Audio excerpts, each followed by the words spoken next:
ડિંડોલીમાં welding સમયે gas લીકેજથી આગ લાગી, 3 બંધ દુકાનના શટર ઉડ્યા. સુરતમાં 8 કલાક પહેલા વેલ્ડિંગ કરનાર યુવક પણ દાઝી ગયો હતો.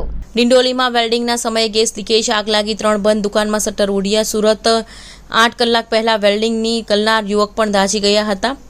ડિંડોલી કરડવા રોડ પર બંધ દુકાનોમાં નજીક ગેસ લીકેજને કારણે આગ ભભૂકી ઉઠી હતી. વેલ્ડિંગની કામ કરતી વખતે આગ ભભૂકી ઉઠતા એક યુવકને ઝાળ લાગી હતી. ફાયર બ્રિગેડ અને ગેસ કંપનીના ટીમ દ્વારા આગ પર કાબુ મેળવી લેવાયો. થોડા સમય બાદ બંધ દુકાનમાં બ્લાસ્ટ સાથે ફરી આગ ભભૂકી ઉઠતા ફાયરની ટીમ ફરીથી દોડી ગઈ હતી અને આગ પર કાબુ મેળવી લીધો હતો. બ્લાસ્ટને કારણે બંધ દુકાનોમાં શટર પણ ઉડી ગયા હતા. ડિંડોલી કરડવા રોડ પર આજે એવન્યુ પાસે દુકાનની બહાર પતરાના શેડ બનાવવાની કામગીરી ચાલી રહી હતી. દરમિયાન ત્યાંથી પસાર થતી ગેસની લાઇનની ચેમ્બરમાં વેલ્ડિંગના તડકણાને કારણે આગ ભભૂકી ઉઠતા વેલ્ડિંગની કામગીરી કરતો કારીગર તરીકે અતિકને ઝાળ લાગી હતી. દરમિયાન નજીકની દુકાનમાં બંધ જોરદાર બ્લાસ્ટ સાથે શટર ઉડી ગયા હતા અને દુકાનમાં આગ ભભૂકી ઉઠી હતી. ચેમ્બરમાંથી પસાર થતી ગટર લાઇન મારફતે દુકાનમાં ગેસ ભેગો થયો હોવાની, ઇલેક્ટ્રિક સ્પાર્કને કારણે બ્લાસ્ટ થયો હોવાની શક્યતા વ્યક્ત કરવામાં આવી રહી છે.